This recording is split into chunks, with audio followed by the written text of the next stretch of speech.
Miss Universe podcast. Where do we go from here? Where do we go from here? Miss Universe podcast. Where do we go from here? Where do we go from here?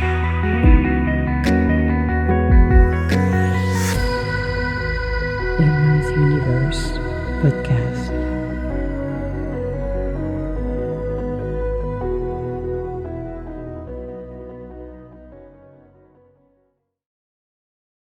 Hello, happy Wednesday morning. This one is a good one. I'm not saying it's a doozy. I think it's a good one. Oh yeah, it's when the universe forces a detour and how to trust the unknown. Yeah, like this one is like holy crapola. Let's get started.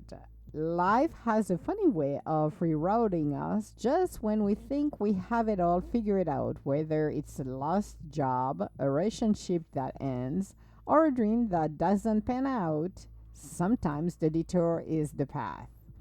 So, I talked about 2023. 2023 was, sorry for the bad word, a shit show for me. It started at the beginning of the year with the loss of my bro and a contract that went sour down, never happened, belly up because of the bank, and everybody should know that bank is when belly up. So the contract didn't went in. Then end of I escaped a relationship that was that bad. Almost lost everything, including my home and everything else. And when things started to finally turn around, got a fire at my place. Okay, so all of this went into holy crap.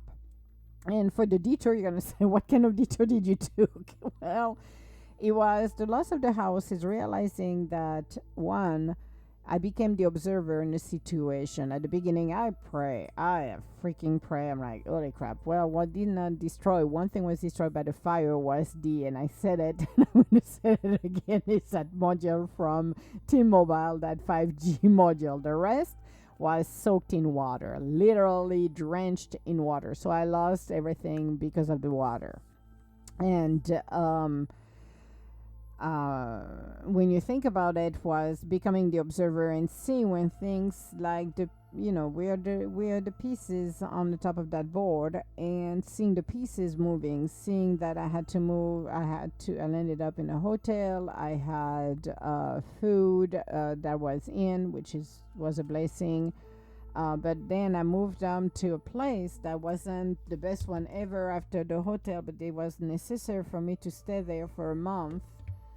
So that was another thing too, and it wasn't a free place either, but it was good for the dogs and myself to be there. Then move to another place even further. So you go 50 miles up, and then you go 100 miles away further as well. So from 50 to 100 miles plus over 100 miles away, and it's like, okay, but you have to, into the unknown, have the faith that things gonna work out. You're leaning on the universe, not the known but the unknown, which can be pretty scary for people.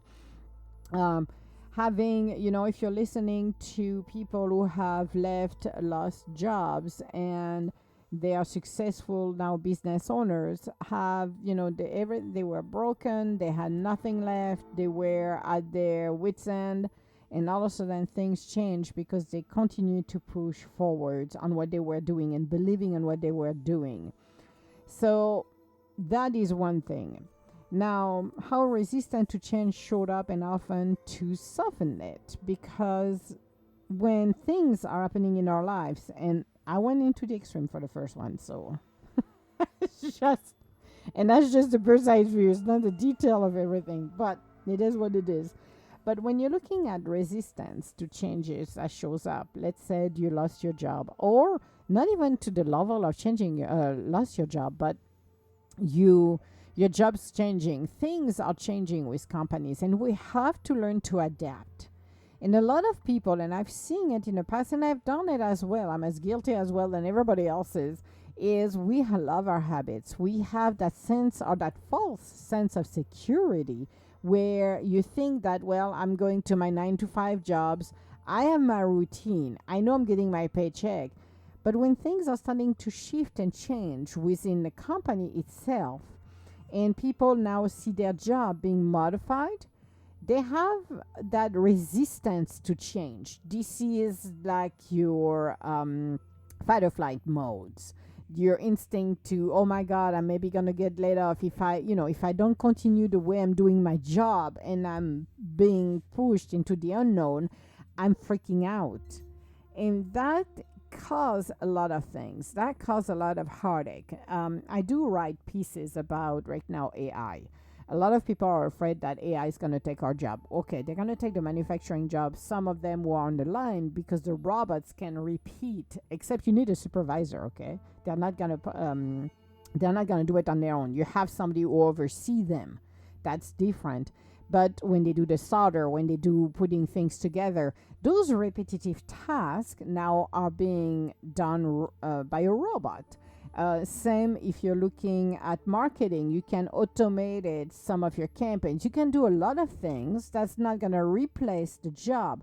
What it does, it's taking away the repetitiveness of items that could be done automatically, so it frees you to do something else. When I was working in different corporate and stuff like that, businesses, even as a contractor, I always came and I said, I'm automating things. I was like 30 years ahead of everybody else's. I free myself. I wanted to automate things so I could do something else. It's funny to say that now, actually.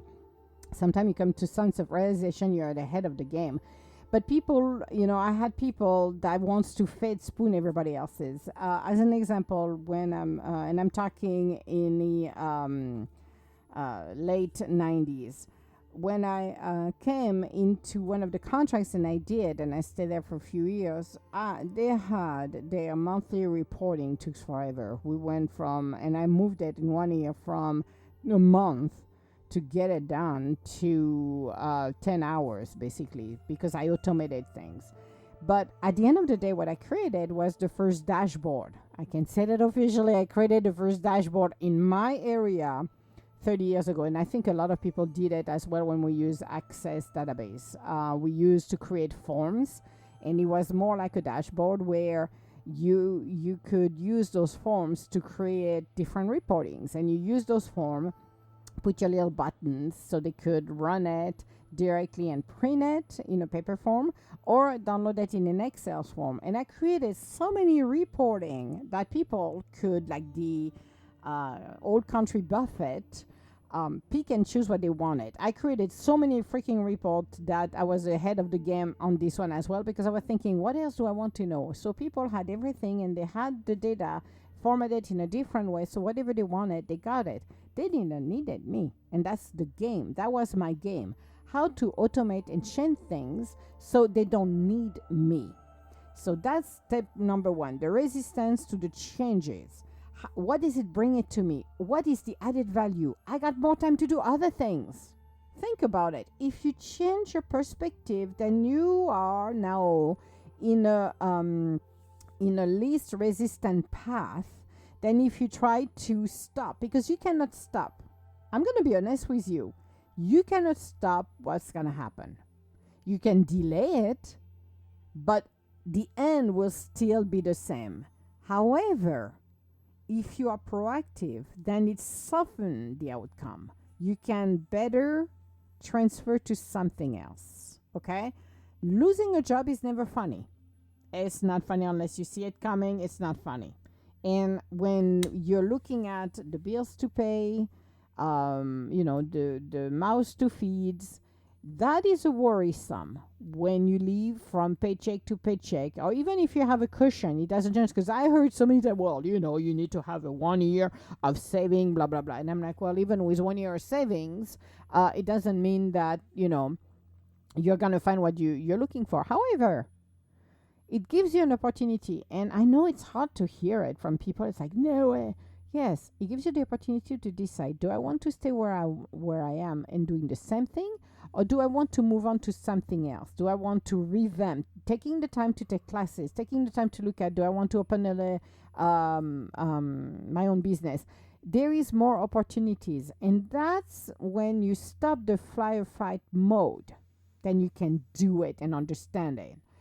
Trusting that no, or that closed door is an often divine protection. So, when people, you're sending your resume or you're trying to apply within the company to a position, then you see, and it's a no, it's a no, it's a no. You will realize at the end of the day, when the door that is correct for you opens, that door, it was the better choice. The rest, not so much. And often you will see it. But people don't understand that. So trusting that the no is not the right direction. So now you need to find the right direction. Creating a mindset that welcomes uncertainty instead of fearing it. The unknown is one of the scariest places that people think it is. You know what? Being in the unknown, because I am in the unknown, I've been in the unknown for quite some time. It's quite an interesting ride. We have a tendency to want to control everything. And sometimes when we loosen it up, you need to loosen it up. It opens more flexibility and understanding. So, understanding that you cannot control everything is one thing. Understanding that the direction we're going is might not be the direction you want to end up with. But like I said, when my condo burned and I end up in 50 miles away in a place that wasn't the ideal place, but it was a safe place for me, that room was safe enough.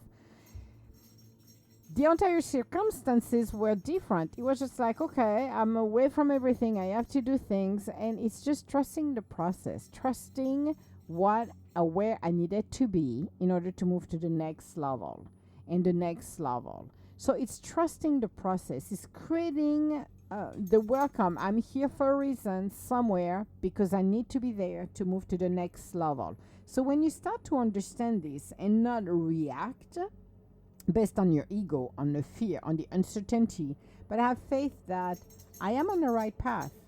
I'm going to take that detour because this is where I need to be. And trust me, I take so many detours for the past so many years that guide me to what I have.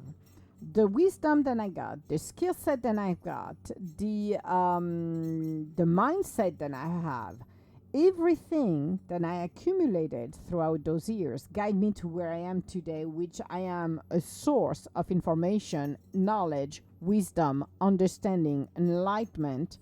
Very, very interesting. But those detours were necessary for life lessons, necessary for getting where I needed to be, because I explained that I think a couple weeks ago or a week ago. I took the example of Emma and John. They're supposed to meet, but in order to meet, the circumstances and detours have to happen. I have no idea what Lulu is doing over there. I'm just watching him. He's shaking his head. He's moving. I have no idea why. So it's my little distraction on the side here. But I was explaining the circumstances for her to meet, and she's in the West Coast, he's in the East Coast.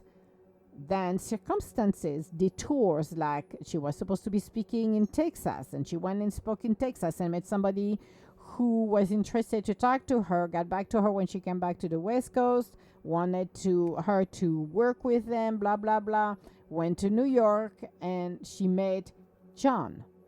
But it wasn't a straight shot. It was a detour in order to get where she needed to be, she had to go from A, B, C, D to get to E. Okay? So sometimes it's not a straight line. We have to take detours. Detours to learn, detours to, if you have a life lessons coming along the way, so you're going to take a detour for that. Detour to, and fill out the blanks. Every detours have a reason. So the question is for you, what kind of detour are you on? And being afraid should be part of nobody's world. But because of social media, because of the possibilities to Two. That's funny for me to say. Possibilities two. But listening to the news, getting sucked into that energy of fears, because this is what is happening, is having people utilizing every tool they can to spread fears. So people are reacting, and fear-based information become mainstream. We need to unplug from this. Now, when things happen in our life, in our private life, we have to learn to step back. Not that easy to do, but you can learn to step back by being aware of your awareness of the situation. Something that might look like the end of the world, by losing a job, a fire, you could have an earthquake. A lot of things happen for a reason. But keeping the faith by moving forward into the unknown and repeating ourselves, it's going to work out. It's working out in my favor, no matter what. And really believing in there will help you to move forward. I know it sounds crazy. It's like, what are you talking about? Well, I talk about the experience I had in 2023. By the time I'm writing a book about it, you're going to be crying because the miserable will be like, holy crap, how did you survive all of this? I went to the extreme from the beginning to the end. But I made it alive, barely alive, but I made it alive.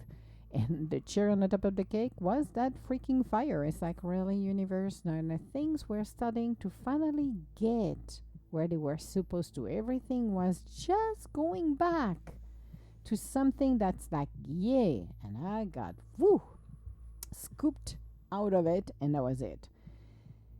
We are the master of our own destiny. It sounds funny to say it for some people, but we are. See, we're not part of the circumstances. We need to remove ourselves, like people call it the matrix. I'm not a huge fan of calling it the matrix, but we're going to call it the matrix for a sec. That big will, we are running like a bunch of gerbil, and like, oh yeah, that big little will. Step out of it. And you will realize when you step out of it that you see things a different way, and you can start to be in charge of your own life. That is the key. A lot of people don't realize that, and they are part of the circumstances. I'm hearing they're going to be a layoff. I'm hearing blah, blah, blah, blah. Cut it out. Stay in your lane and focus on what you want. Uncertainty is everywhere. The ego wants us to stay in that little box. That's why I never fit very well in that box. I kicked the box out because I didn't want it to be confined to something that I am not. Everybody should be doing the same. I know it's scary to say the unknown. I heard people who would not divorce their husbands or wife because they don't want to start from scratch. So they continue to live in a miserable relationship instead than stepping out, and it's their, own free will. I'm not judging them. I will not be doing that because I will be miserable. I don't want to be miserable. But some people will stay there because they don't want to start from scratch, because they have somebody who's a provider, because they have their little routine, and they don't want to embrace who they truly are. This is their monkey and this is their circus. That is their way to do it. People are afraid to leave a job because of the uncertainty. Oh my God, I don't know if I'm going to find something better. There is something better. You're going to get there, but you stay where you are because of fears. Saying, oh my God, do you see I remember that was 2012 or 2014 when we had a mini recession, and everybody were like, oh my God, nobody found a job. Oh God, I got there was a job that I parted from a job, and I found something else. I did not, based on fears, interfere with me finding another job. That was my another contract. That was like, no, I'm not. But people are like, oh, you cannot find a job. Well, if you're saying to yourself, I'm not going to find a job, guess what's going to happen? You're not going to find a job. But if you say to yourself, I'm finding the job, I have all of the resources, all of the opportunities are coming my way, everything is perfect, blah, blah, blah, blah, blah, you're going to find it. It's changing your mindset from the unknown, which gives you so much room to create what you want, to the fear, which keeps you where you are stuck. Fear of tomorrow, fear of, fill out the blank. If you remove the fear from your life, then you are creating something beautiful. You're creating your life purpose. You're creating everything you always wanted. So that's the question of the day. At the end of the day, what do you want to do? Now, what you could do is you can create rituals or journaling to build trust in the unknown, and start to journal what's happening. Let's say that you're going to go on a trip, or you're going to go to the grocery stores, and maybe you are not expecting a lot of things happening. Maybe you're going to look for stuff that are on sales, and maybe the favorite items you've got at your grocery store is going to be on sale. Your favorite items, your favorite food. But you did not know that because they did a manager special, but you would have not gone there that day. You wouldn't have had it. Again, look at the small things that have been happening and journal them as a proof of it, or ask the universe to bring you the proof as well, because it's not only yourself, but it's the proof of the unknown, what they can bring you good things. So why don't you journal about a time when things did not go as planned and how it ended up serving you in the long run? Maybe you had a flat tire and something happened that because of the flat tire, something good happened out of it. Think about it. For me, the story of my car, oh God, this one was the first lemon ever. Oh, that was a car that I got from a dealership. And I asked for, and I said it, I explained the story where I visualized to have a Mazda, because I love the Mazda car. And I got a different car. That was my first official car here. Lasted a couple months. It was a freaking lemon. At the end of the day, because of that, I had to go to a different dealership that was closer where I lived. And the car died. I didn't want it. Well, blah, blah, blah. Make the story short, I was supposed to get another car with a Horizon, but something happened, actually. Because that car, they didn't have all of the paperwork. So they went and looked into the lot, and guess what they got? A Mazda for me. So I asked for the bad news first. When I said, you want the good news or bad news? I said, the good news. And I had no idea it was a Mazda. I laughed. I was laughing. I got the car. I got everything. I got the car I wanted. It was a Mazda. I did not ask for I just asked the brand, but I didn't know. It was a Protege, actually. It was a great car. But I had a brand new car. Isn't it awesome? You ask, you go into the unknown, and things happen for a reason.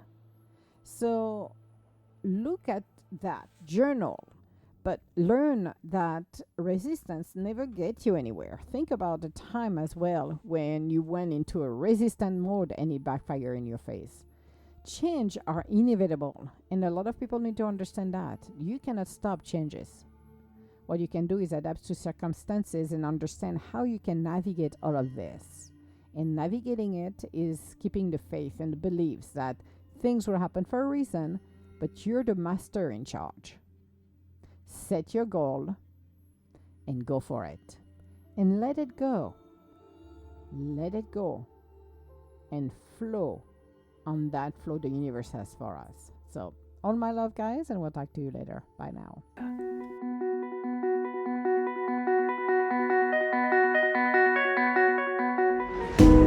Where do we go from here?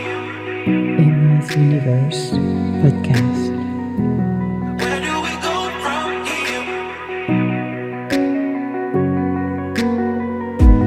Where do we go from here? Where do we go from here?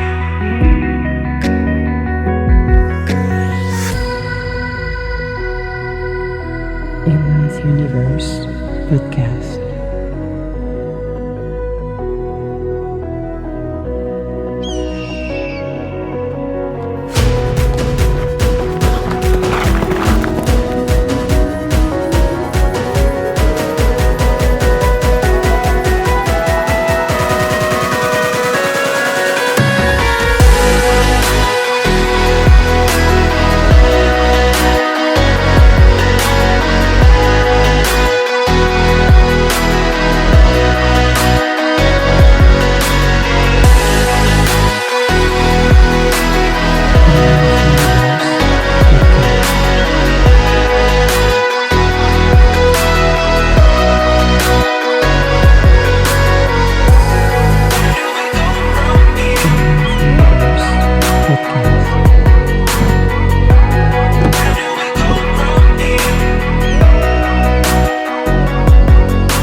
Universe Podcast.